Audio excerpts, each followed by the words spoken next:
So when you look back over the week, what's the most important thing you take away? That it's just been the best training course I've ever been on in my whole life.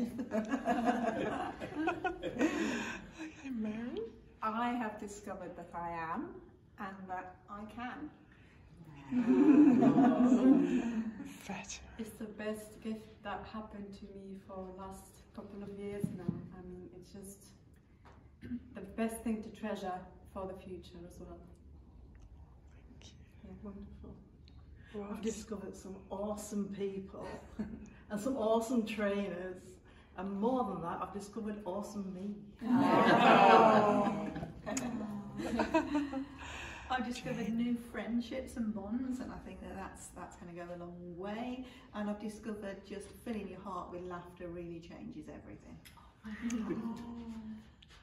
I have been amazed at the compassion everyone has had for one another. Thank you.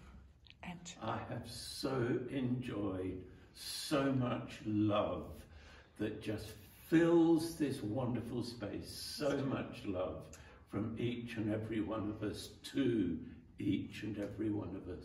Thank you, everyone. thank you so much. Thank you. And just a little.